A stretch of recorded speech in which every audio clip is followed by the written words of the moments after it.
we have to really escalate the noise we make so that we'll be heard.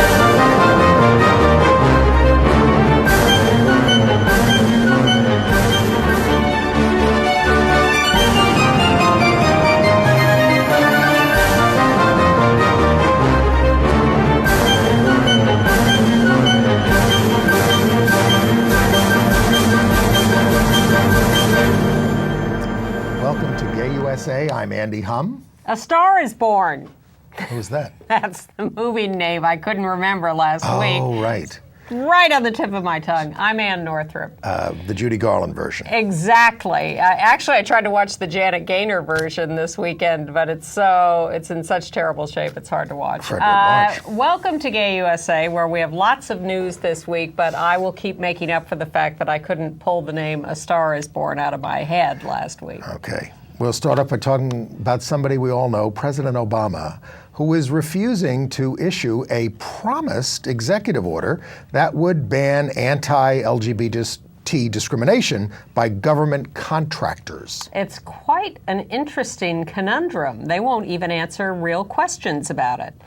But the governor of North Carolina is speaking out. She is against the constitutional amendment that would ban same-sex marriage and other civil partnership benefits. Amendment 1 will be decided May 8th and through early voting going on right now. We know we're also probably going to be facing an amendment fight we're going to be facing a vote in Washington State whether or not to uphold the marriage law that they just passed, opening marriage to same-sex couples. And the bishop out there, Catholic bishop. The Catholic bishop wants parishes to collect signatures, and one of the Catholic priests in a parish there refused. Not just one, actually, others. Okay. In Kentucky, the U.S. Justice Department has brought its first hate crimes case based on sexual orientation. You know how the right wing likes to say you can change your sexual orientation, and they've hooked a lot of this to one study by actually a very credible researcher at Columbia, but he is now trying to recant his position. He says it was a mistake. The mayor of London has banned some proposed posters and signs that would have appeared on tubes or subways and buses urging people to come out of homosexuality. We're going to review the new Broadway show about Magic Johnson and Larry Bird. How could they do that? And, basketball on stage. And you may remember I walked out of the last basketball on stage. Lysistrata Jones. Yeah, that didn't terrible. last very long. Yeah. And the revival of Evita with Ricky Martin, Elena Roger, and Michael Cerveris. But we start in Washington, D.C., at the heart of our government, in the White House, where the White House press secretary, Jay Carney, announced last week that the White House would not be fulfilling President Obama's pre-election promise to issue an executive order banning discrimination on the basis of sexual orientation or gender identity by companies holding federal contracts. Now, I have to say that I'd almost forgotten about this. We should have been if he said he was going to do an executive order, you're supposed to do those on day one. Just get them over with. The abortion ones, get them over with. Ed Koch even signed his gay rights executive order on his first day in office. I said I was going to do it, I'm going to do it. And they have done that with non-discrimination orders for federal employees or executive branch employees. More about that in a minute. But this was supposed to extend it to federal contractors. And it was a sort of substitute or an interim way of getting to ENDA, the Employment Non-Discrimination Act. And again, we should have been pressing harder for this. We kept hearing from the president that they were in support of the Employment Non-Discrimination Act. That would cover everybody. All private and public employment. Not everything, actually, but most things would be covered across the country, everywhere. We've fought over it for years. We came within one vote of passing it in the United States Senate years ago. 1996. Yeah, and so we had hoped to make progress on ENDA. We'd fought about it internally, about whether it should include gender identity. There was a version for a long time that didn't include that made, of course, the transgender community very angry. And us. because the Human Rights Campaign had signed on to that more limited version in an attempt to get it through Congress, and then decided, well, we're not winning it that way. We might as well. Well, go for the they whole did thing. pass it in the House. Yeah. But I mean, the thing is, this sounds like it should be a no-brainer. I'm going to be a fierce advocate for you. The president's, Barack Obama said when he was running, I'm going to be a fierce advocate. So if you're for the Employment Non-Discrimination Act and you want to cover everybody anyway, why not use the power that you have to sign an executive order for contractors? He was specifically asked in the campaign in 2008, would you sign an executive order to extend non-discrimination rules to federal contractors, to their employees? And the really interesting thing is that most major employers, including defense contractors across the board, already have these rules in place. So what's the problem? The American people are for them by huge numbers. The companies are already doing it. Now, we got a note from a viewer, actually a Canadian viewer, who said, "Don't be hard on the president. We've got to get him reelected down there." Or you want to know what you're worried about? Maybe an invasion, But I mean, seriously, of course we want Barack Obama over Mitt Romney if that's our choice. There's no question. We even called I called the Log Cabin Club about Romney. What's his position? They condemned Obama for this, not issuing the executive order. I said, "What's Romney going to do? He's your guy." Yeah. Oh, we're in discussions with the Romney campaign. But employment non-discrimination is a central part of that discussion. The Republicans don't believe in any kind of non-discrimination laws. And they've already got a platform that wants to write us out of the Constitution and forbids all gay rights, basically. And it would be nice if Log Cabin could make some progress on this and get some of that really anti-gay language out of there, but it hasn't happened yet. No. Nonetheless, this came up as a question from mainstream reporters in a White House briefing.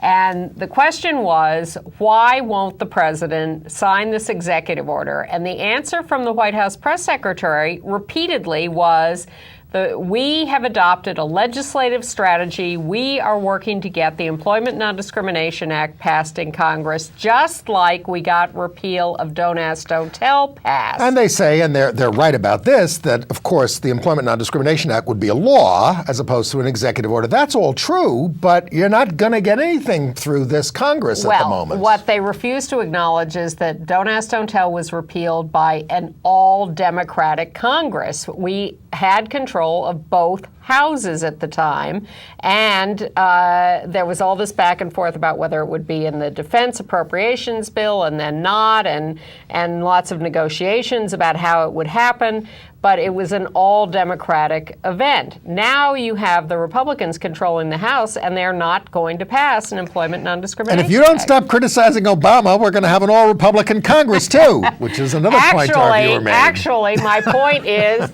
for God's sake, why aren't we all out there working to elect a Democratic Congress again and get rid of the Republican control and the Democratic right-wingers, for that matter? But that's the real answer. But it is just astonishing how Jay Carney can stand there and be asked over and over and over again, why won't you sign this executive order? And his answer over and over and over again is, we are working on ending. We are just going to show you one frustrating excerpt from that press conference. Where he's confronted about, so is this a political decision?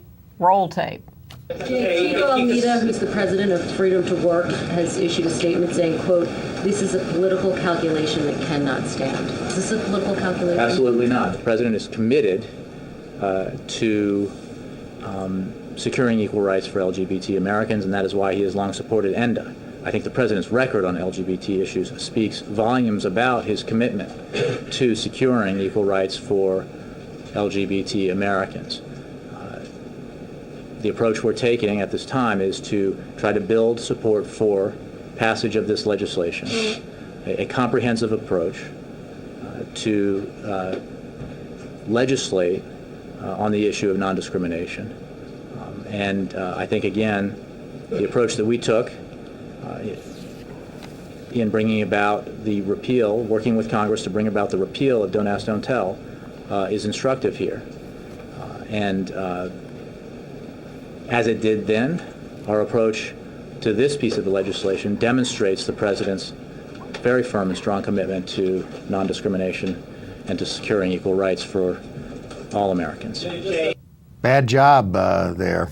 Now, the reason he's being asked if this was a political move, and the reason this all came out in the first place, was because Valerie Jarrett, the White House counselor, called several... And the president's closest confidant, basically. Absolutely. Called 4 LGBT leaders of major organizations to the White House for a meeting about this and told people we're not going to issue this executive order. Now, A, she didn't have to do that at all. B, this didn't have to be talked about publicly. And what was the point of this?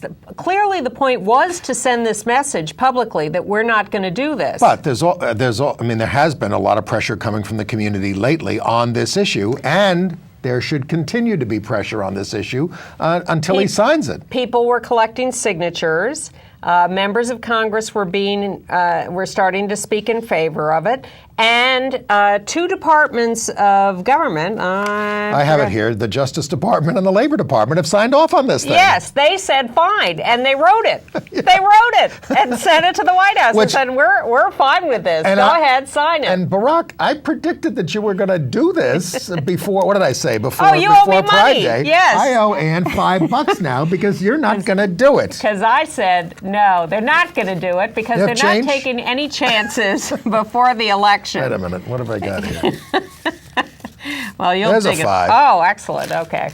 You're allowed to gamble on this show? Now, here's one thing that I read somewhere about why they're not doing it, and that is that they were afraid that the right wing would sue, and that they would have to confront a major lawsuit about this if they... I'm just telling you. The Justice Department wrote it. You tell me another reason why they wouldn't do this when the Justice Department and the I don't know. Labor Why? Department I mean, look. both said they'd do it. To our Canadian viewer, we're going to vote for Obama over Romney. Okay, all right. But, why didn't they certify the morning after pill, in the pharmacies? Yes. Why didn't they do that when the FDA said it's fine, let's go with it? Why did they stop that? Yes. I think some of these things just make them nervous. Yeah, why didn't they push harder for a bigger stimulus? And why aren't they pushing? Why are they cutting back on civil rights? Why are we still in Afghanistan?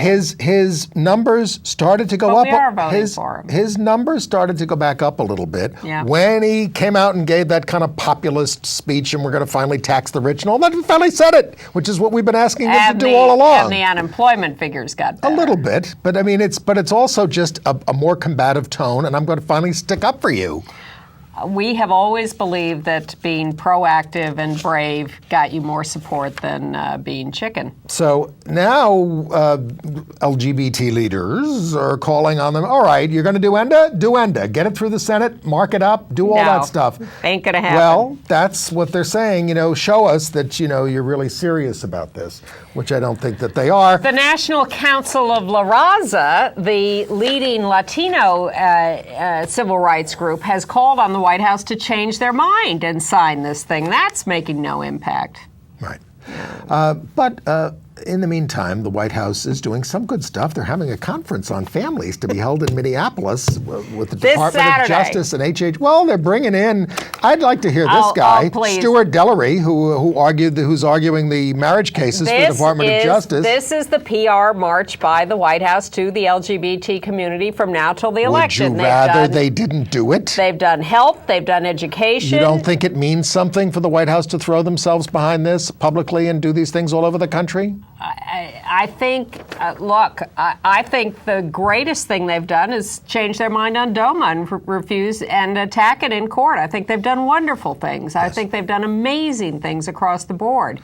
I don't understand why they then draw the line somewhere. Let's not go crazy here. I mean, I really do. We are still in Afghanistan. I think the hospital rules on are gay great. Stuff, yes. That's what I'm talking about. Okay. And the DOMA stuff is amazing, and I think, how many other presidents have said transgender? Never. There you go. But I think this little tour is just a PR tour. They also just announced they're doing one on May 7th in Miami on aging. Yeah, I still think the White House putting themselves behind things and putting their names out there and associating themselves with this stuff, which is why I don't understand why it doesn't do the executive order, because nobody who cares about that is going to vote for him anyway. No, nobody who cares about it negatively is going to vote for him. How about that, Hillary Rosen? Wait, before we get to Hillary Rosen, which we should discuss, our Senator Chuck Schumer says his Senate Oversight Committee, actually it's a joint committee, overseeing the Library of Congress, because that is the Library of Congress, is going to investigate the firing of the gay man who was religiously harassed by his supervisor, Peter Tavere. Because it is a congressional office. And it turns out that the executive order of non-discrimination for federal employees only covers the executive branch and not the congressional branch. As a viewer wrote to us, D.C. laws don't apply in Washington to federal agencies or any kind of federal agency, I guess. So that is going to have to continue to be looked at. So Hillary Rosen is now the poster lesbian for the right wing after... As the right wing quickly pointed out, lesbian. You know she's a lesbian, don't you? With adopted children. Oh, my goodness. Adopted children. Well, look, when I saw Hillary say, she's never worked a day in her life, that kind of thing, I thought it was a dumb thing to say, and she admitted that it's a dumb thing to say. But what I really like now is that, the pushback against Romney is, you don't support stay-at-home moms. Right. You want them to work with two-day-old babies. You don't want them on welfare. They should have the dignity of work, he said. They got him on tape saying these things. Screw him. Yeah, that's... Like he supports stay-at-home moms. And Ann Romney saying that Hillary Rosen's comment was a great birthday present for her. So we take your point, Hillary, and we defend you, even if... Oh, I don't know. I think it's going to cost Obama about 5 points. No, it's only April. It's only April. We got a long way to go. Meanwhile, the National Organization for Marriage endorsed Romney, and he hasn't rejected that endorsement in spite of their overt racism and their refusal to reveal their donors in the face of all the court decisions ordering them to. No, he's happy to have their support. All right. Well, the most timely marriage story, of course, is what's going on in North Carolina, because they're getting ready to vote there in about a little over a month. There's going to be early voting there. And, of course, there's probably absentee ballots, folks, if you're not going to be in town on May the 8th, because that's the day of the vote.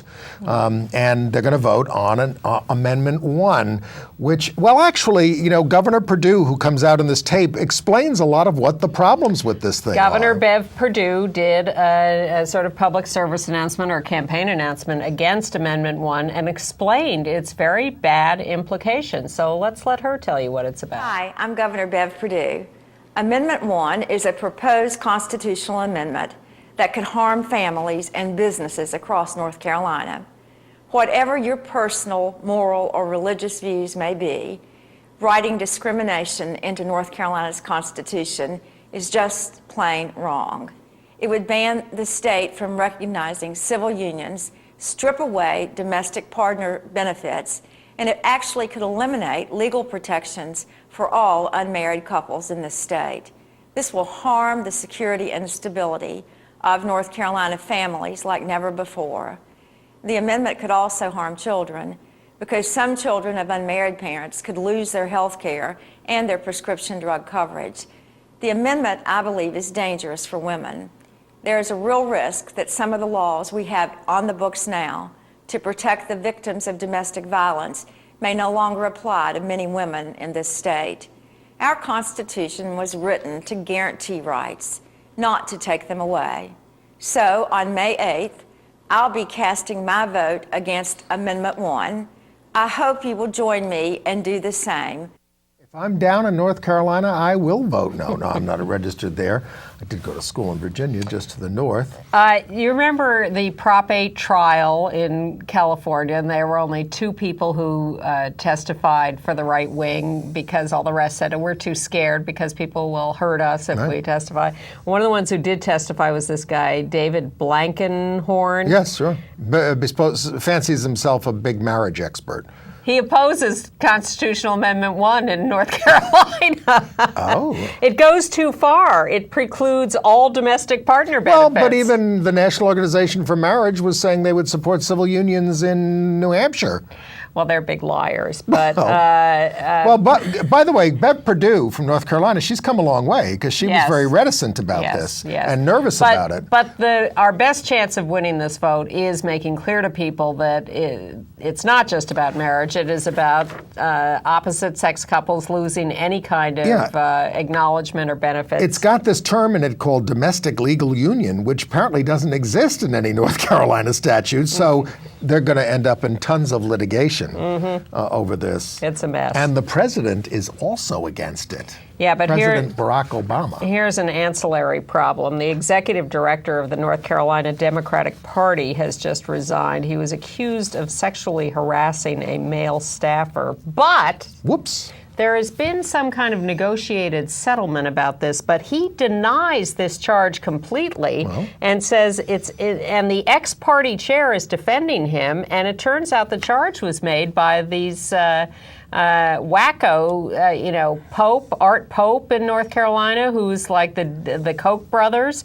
It's all a right-wing plot. Well, Barney Frank, who's interviewed in New York Magazine and who's announced that he's going to get married in July to his longtime partner, says we want to believe bad news, and we report it that way, and we don't check it out enough sometimes before we report things. And the CEO of Duke Energy, which is of course an enormous North Carolina company, told a business conference that he thinks Amendment 1 is very bad for business and will end up being seen like Jim Crow laws.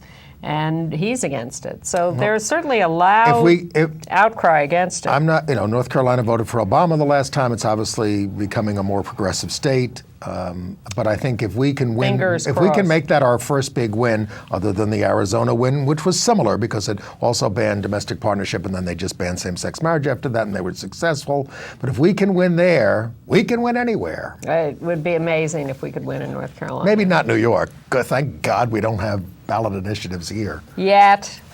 Yeah, right.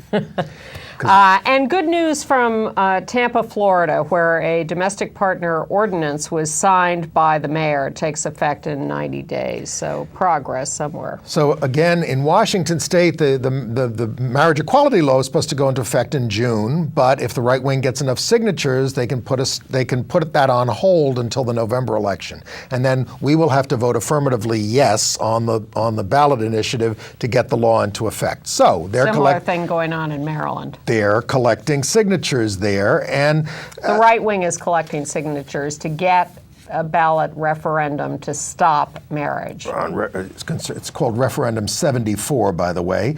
But the Catholic bishop there was urging his pastors to all collect signatures right there, because in Catholic churches, and several have said no. We have a picture of one of them there. It's Father Michael Ryan, and he is the pastor of the, what is it? It's the St. James Cathedral in Seattle. That's probably where the bishop says Mass, I imagine. Maybe not. And he said, look, we weren't required to do this, and after discussing the matter with the members of the pastoral ministry team, I've decided I won't participate.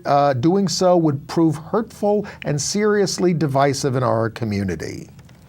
Next thing, gay marriage. Oh, I thought you were going to say next thing, Father Ryan loses his job. No, and apparently there are a couple of other priests around the state who have come out and are supporting this as well, the effort not to collect the signatures. It has long been said that one of the big advantages the right wing has over us is that they have organizing structures, churches. Well, that's how we won the civil rights movement too, a lot through the churches. Exactly. Martin Luther King.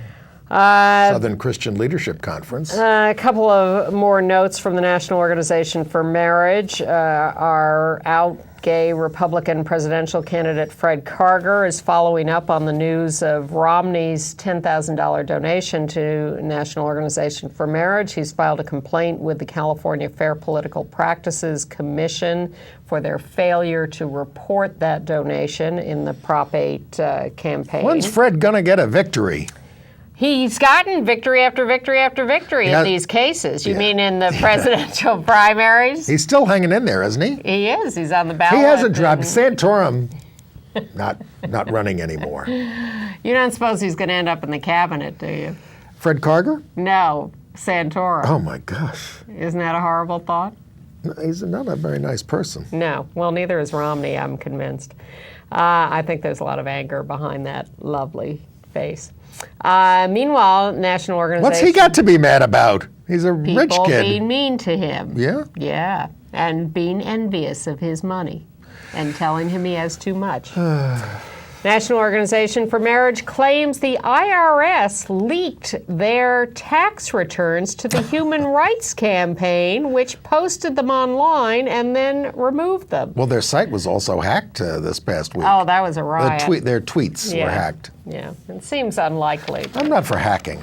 The IRS. And then there's the case out in Montana. The ACLU is asking the Supreme Court to recognize domestic partner recognition for same-sex couples. They don't have a system of it out there, but they're saying they deserve these employees for the state deserve equal rights, and they lost their case, and now they're appealing it. Okay. In other news, but more from the federal government, the U.S. Citizenship and Immigration Services has issued a new policy memo on how to treat transgender citizens. They will accept a doctor's note for gender identity and recognize marriages of transgender people if they are recognized as an opposite-sex marriage in their state or jurisdiction. And well, that's what's new about that. I mean, well, what's new is that they are accepting less documentation, and it allows people to sort of jurisdiction shop for their marriages, because not all jurisdictions in some states you're married, in some states you can't get married. In some counties in Texas you can, and in some counties you can't. There are conflicting decisions within the state of Texas. Just let people marry who they love, as long as they're consenting adults and they're not related by blood. And similarly, there is we're all related by blood, I guess. Policy memo from the LA Police Department about transgender arrestees. All this stuff about we're going to treat people with respect, and we're going to call people by their preferred pronouns, and we're going to use courtesy and professionalism, and we're going to establish a separate jail facility for transgender people. Meanwhile, the Latino organization Bienestar has, in conjunction with the Williams Institute, has issued a new report saying that the harassment of Latina transgender people and assault on them is enormous by the LA Police Department. So we have some mixed messages. Absolutely. Coming out there was well, anyway. And the Philadelphia Transit System has agreed to remove gender identity stickers from its monthly transit passes because sometimes those conflicted with the way people presented. And they're also issuing an $11 million state tax credit to get a facility for LGBT seniors to live in out there. That's a thing that Mark Philly. In Philadelphia. Yeah. But a strange development at the University of Pittsburgh in Pennsylvania, where they've had these bomb threats at the University of Pittsburgh, and they've been trying to figure out who is making all these multiple bomb threats.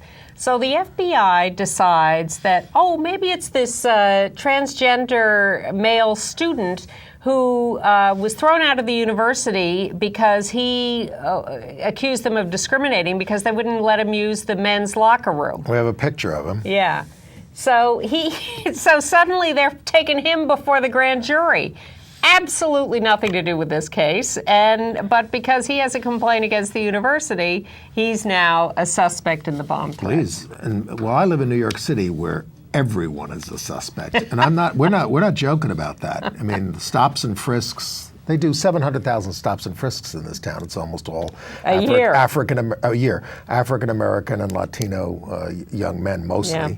But can't go out of their house to go to the store to get milk. And they're talking about Ray Kelly running for mayor of this town. Horrifying. Which would be very horrifying. Although Christine Quinn, our out lesbian speaker, says she would be thrilled to have him stay as police commissioner. Yeah, I don't agree with that. Transgender woman murdered in Chicago. No details yet of identity or cause or anything, but yet another in the long list of transgender women in particular murdered at enormously high rates in this country. Absolutely. And worldwide. But the federal government is taking some action in London, Kentucky. They've issued the first indictment on hate crimes, federal indictment on hate crimes to deal with sexual orientation, charging David Jason Jenkins and Anthony Ray Jenkins for kidnapping and assaulting Kevin Pennington and for conspiring with each other and other unnamed individuals to commit the kidnapping. Two other women. This is a breakthrough. Well, the assault happened a year ago, and the case was proceeding in state court, but the Kentucky Equality Federation wanted the case to go before a federal judge who they thought would be less biased, and they were also looking for higher penalties in federal court. So there may be some dispute about, whether this needed to be a federal indictment in the first place, how you feel about hate crimes laws and enhanced punishment. But this is the first time the Department of Justice has stepped in to do this. We'll follow that case. Now, we're often accused of being doctrinaire here in our community, but how about the Lawrence County, South Carolina Republican Purity Pledge? If you want to run as a candidate for the county, you have to sign this pledge, and among other things, it says you must favor and live up to abstinence before marriage. You must be faithful to your spouse. Your spouse cannot be a person of the same gender, and you're not allowed to favor any government action that would allow for civil unions of people with the same sex. You cannot now, from the moment you sign this pledge, look at pornography. It's a long list. That's the end of it. And this is the Republican Party in a county in South Carolina? Yes. Lorenz, L-L-E-U-R-E-N-S. Well, I'm so happy we're going to wipe out hypocrisy. He says, you can't keep these people from filing legally, but, we need to ask these questions. Well, it's the country we live in now, I guess. However, to the contrary, the mayor of the District of Columbia, Vincent Gray, has created an anti-bullying action plan for schools to seek a comprehensive approach to attacking bullying as a problem. So he's put together a commission and all of that. And the folks at the East Pennsboro, Pennsylvania School Board have unanimously approved of a gay-straight alliance. They were going to have to do it anyway if they got sued, but they had voted not against it. They had a tie vote April 2nd, 4-4, and they reversed themselves on this. Probably when someone informed them that it was illegal to deny it. That would have been Equality Pennsylvania telling them that. Congratulations to Staff Sergeant Anthony Laverty, I'm guessing at the pronunciation. He was an Air Force veteran who lost his job under Don't Ask, Don't Tell, was discharged. And as soon as he was discharged, he was hired by a contractor and sent right to Iraq and Afghanistan to do the same job he had been doing in the military. For real money. Yeah, that's a thought.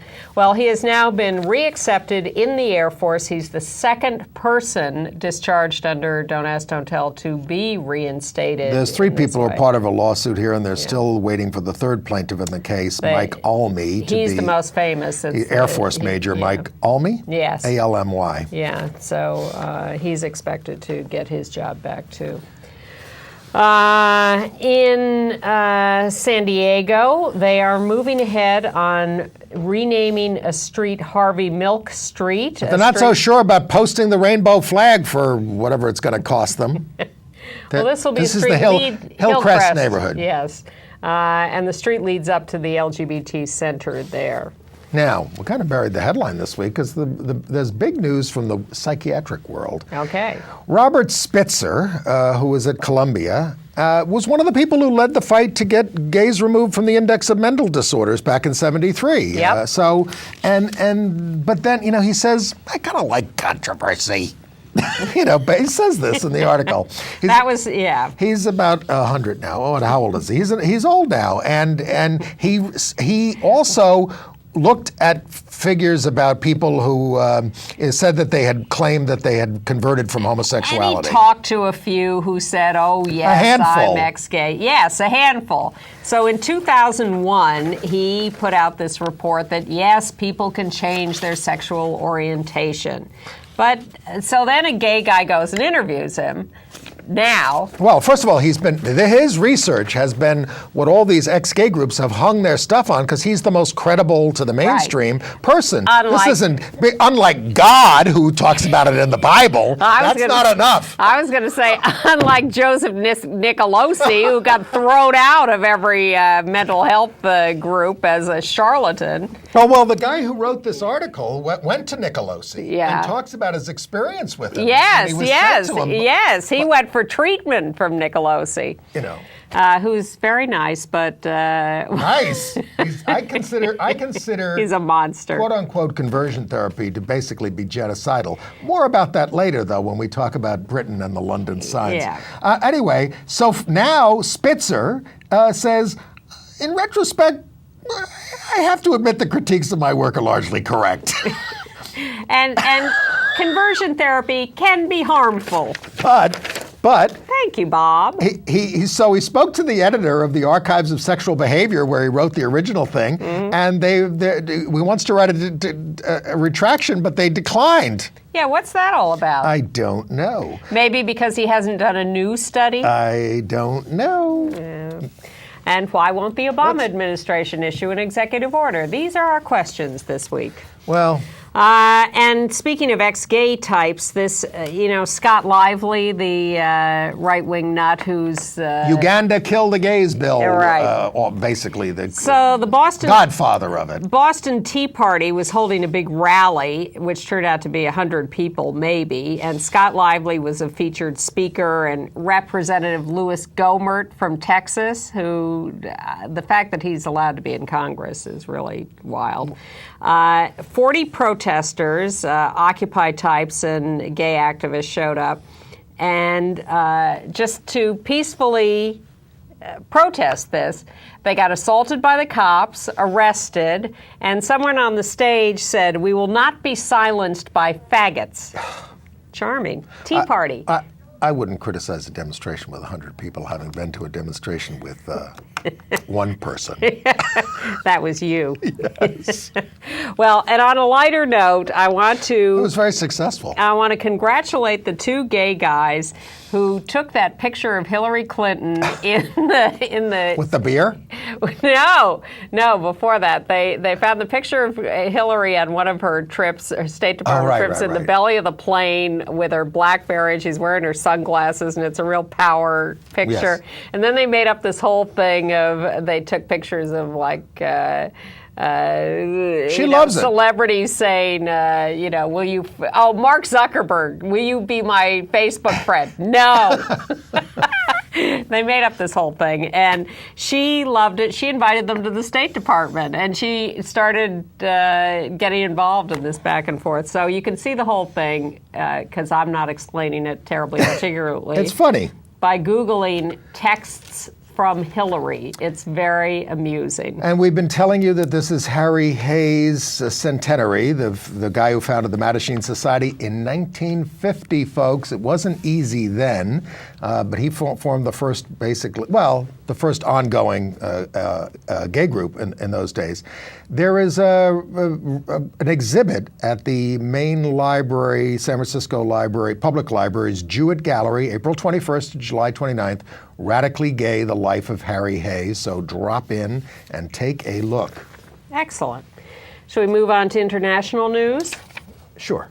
Well, first of all, things are continuing to heat up in Russia around these laws that, these what we call no promo homo laws that forbid speaking positively of anything LGBT or even being public about who you are. Just walking down the street, you can get arrested. Well, don't forget we had no promo laws here under Jesse Helms got passed through the Congress and things like that. But that was strictly in educational settings. This is in life. You can't. Yes. You cannot be openly gay or do anything. And these laws are spreading.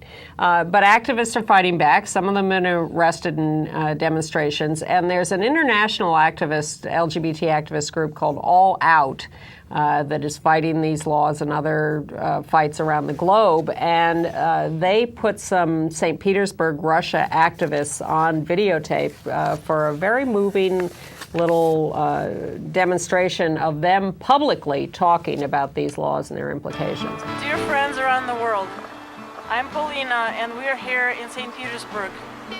My friends and I work hard every day for something very simple, equality and dignity. But in less than a week, this work can become illegal because of our city's new anti-gay propaganda law. If I say gay is okay out in the streets, my government can call me a criminal. If I'm raising a kid with my girlfriend, I'm breaking the law every day. So the only safe thing to do would be to shut up and disappear. But we have a message for the world and for our government. We will not be silent. They can find us all they want. We will not shut up. Our dignity is priceless. Our fight isn't over. We'll take this to the courts in Russia and internationally. We'll defy this law in the streets, and we'll keep educating the public. Thanks to all of you, we know that we're not alone. Oh, and the most important thing, we're going to win. So again, you want to go to allout.org if you want to learn more about this fight. And meanwhile, the government of Russia was in a meeting of foreign ministers from around the world, the G8 meeting, and they officially dissented from the G8's formal statement of support for LGBT human rights. That's nice. Yeah, they said, we see nothing in any international law that defines LGBT people as deserving of human rights or as any defined category. So we. What about Tchaikovsky? For God's sakes. And then there's Liberia. Now, look, Liberia is now led by a human rights activist, President Ellen Johnson Sirleaf. She won the Nobel Prize for peace. With other African women. And she's been confronted about the fact that they still have sodomy laws, as do 78 countries around the world and things like that. And she, in an interview in The Guardian, and she basically said, I'm not going to do anything more and I'm not going to do anything less. We've got these things. But her press secretary issued a big defense of her, saying, there are no anti-gay or anti-lesbian laws anywhere in Liberia. Basically saying, we don't condemn people, just certain sexual practices. Which, you know, we had sodomy laws here in the United States until 2003 in 13 states.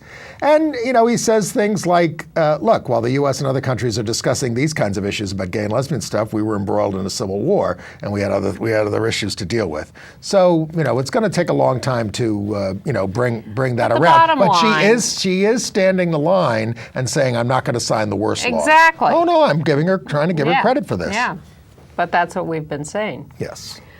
And the mayor of London has also drawn a line. Well, I don't know how we feel about this one. Well, first of all, let's put up the posters that are on this. There's my friend Douglas Jennings on the tube in London. Stonewall, which is the gay rights group, put up these posters on buses a couple of years ago saying, some people are gay.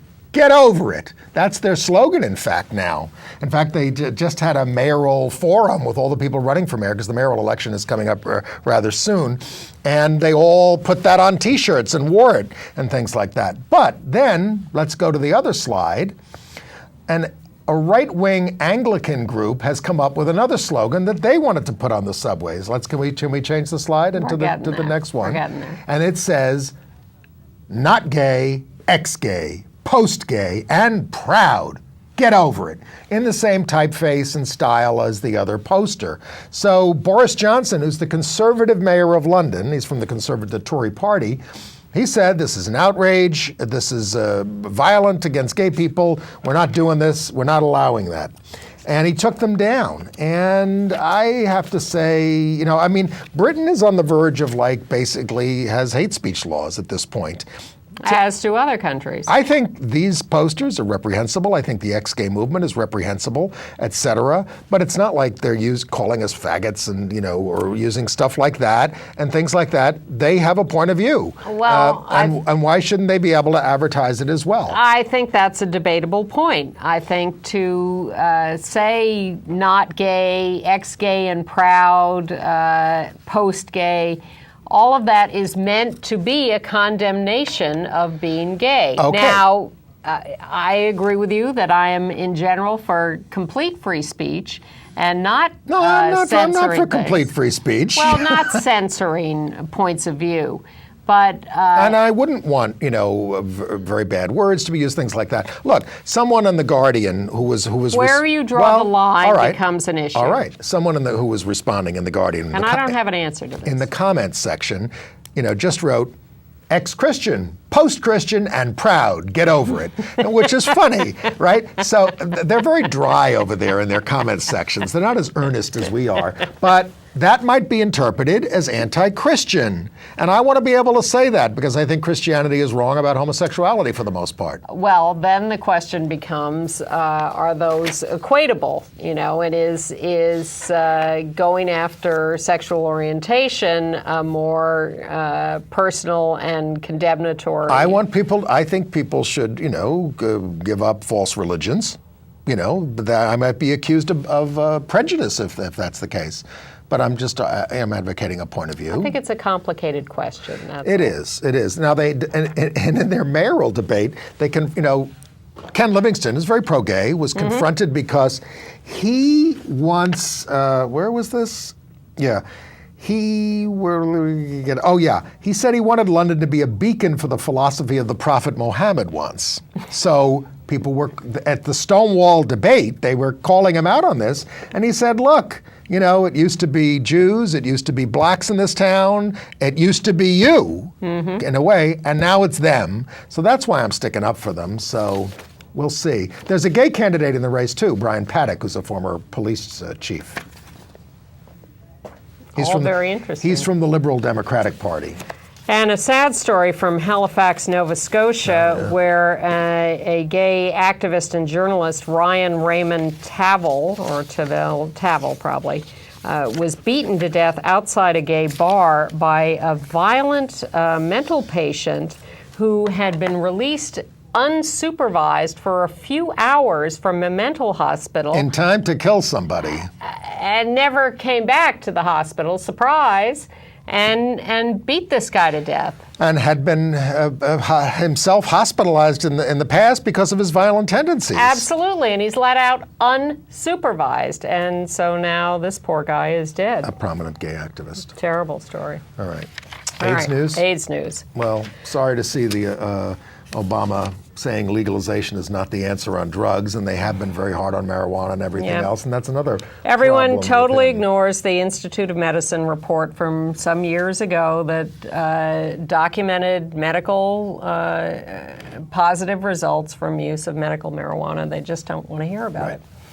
Anyway, this coming Wednesday at City Hall in New York City on April 25th at 11 a.m., we will gather on the west side of City Hall at Broadway and Murray Street to begin the 25th anniversary demonstration by ACT UP New York, joining Occupy Wall Street, Housing Works, Vocal, a lot of organizations. I'll be there, will you? I will You're be one there. of the planners of this action. I'll be one of the police negotiators. Oh, wow, good luck. I've done it they've before. gotten a little more difficult in They recent have, years. they have, Maybe you and- can get Speaker Quinn to stand with you at this demonstration. There's an idea. Come on, join me. But it's going a few speakers there at City Hall and then moving downtown through the financial district. And the point is to demand that the federal government and the financial community join with a worldwide effort for what is sometimes called a Robin Hood tax, tiny tax of a cent or two or half a cent. No, it's a little small piece of a cent. Yes, on speculative financial transactions Which on would Wall slow Street. them down, which would be good for everyone. Yes, and raise hundreds of billions of dollars for global health care, climate control. It would help the economy too. It would. It would make the economy more stable instead of crazy. It's a broad issue that is a real possibility around the world, and ACT UP is getting in on this on behalf of people with AIDS here in this country and around the world. Wednesday, 11 a.m., City Hall in New York. You can go to actupny.com for more information about the action and the issues. New study out saying abstinence doesn't work, so stop doing it. No, actually, it's the CDC announcing that we're at a record low in teen birth rates in the United States, and they're crediting the impact of strong pregnancy prevention messages and the increased use of contraception. Yeah. And this is what's doing it. And the other side is saying, oh, no, what about all the abstinence message we've given? But there's no scientific evidence that works. In fact, it accomplishes the reverse. In the places where it's most prevalent, mainly in the South, where they have the highest teen birth rates. Right.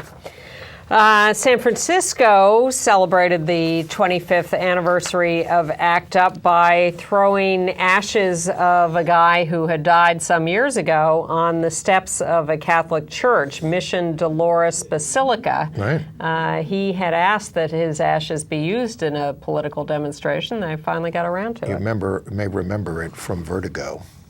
Oh, yes, churchyard. exactly. And they also brought Nancy Pelosi to tears there by unfolding the quilt, and one of her aides, AIDS, who had passed away, was there on the quilt.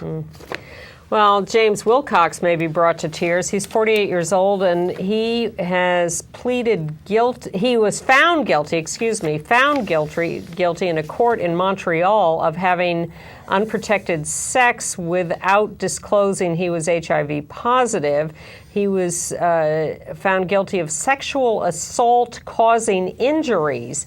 It seems that he infected his boyfriend with HIV, but they remained together. They kept having sex after they were both infected. It didn't seem to be an issue between them, but James has now been convicted and is facing God knows how many years in jail for this. God.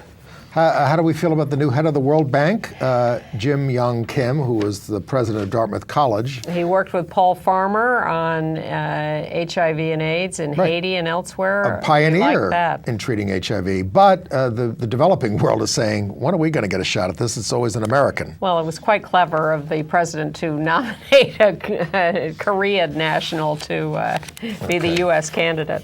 Okay. All right, entertainment news. Sure.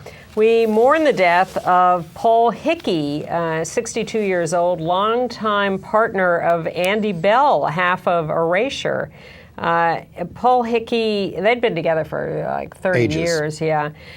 He wrote an autobiography called Sometimes, A Life of Love, Loss, and Erasure, in which he talked about how when he was 10 years old and beginning to feel attracted to men, he wrote a letter to Ann Landers asking her opinion of this. Now, this is 50 years ago. This is before Anne was out. Yeah.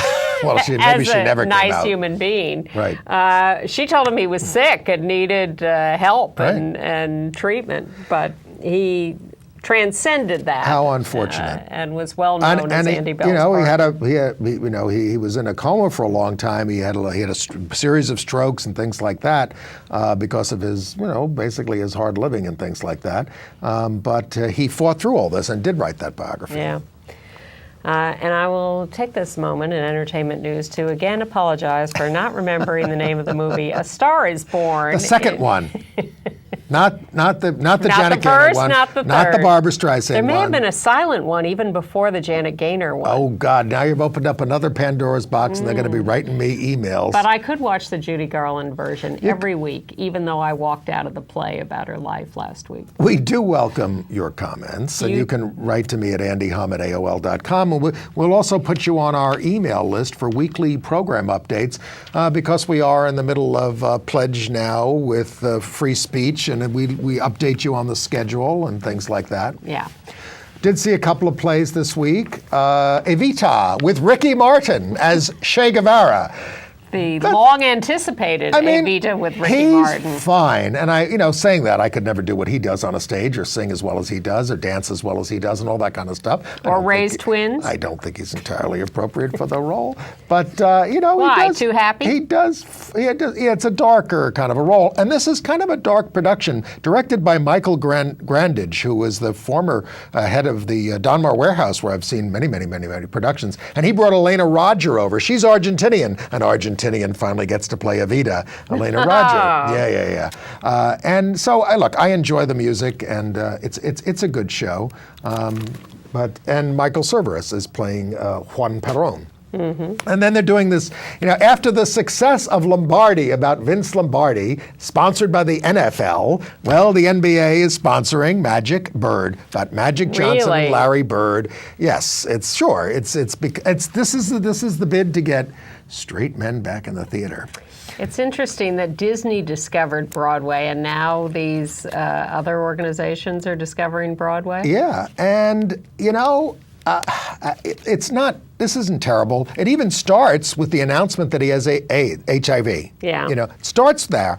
And I kind of was hoping for more depth around AIDS and more. How about bringing a character in who's like you could still add this. It's not too late. Bring a doctor in who can explain something about AIDS and how it works and all that kind of stuff. Because, they leave a lot of things hanging there. And of course, it's about two guys. Magic is a pretty happy-go-lucky guy. But Larry Bird is like, this is the way he talks in the play. So it's kind of funny. And they're very mean to Bryant Gumbel. Now, I'm not a big Bryant Gumbel fan, but he doesn't talk like this. And this is the way they have the character talking every time in the play. I don't know what they were doing to him. You don't make it sound like something anyone would want to see. It's a heartwarming story about this relationship between these two. The person who brings them together is Larry Bird's mother out there in Indiana. French Lick, Indiana. Yeah.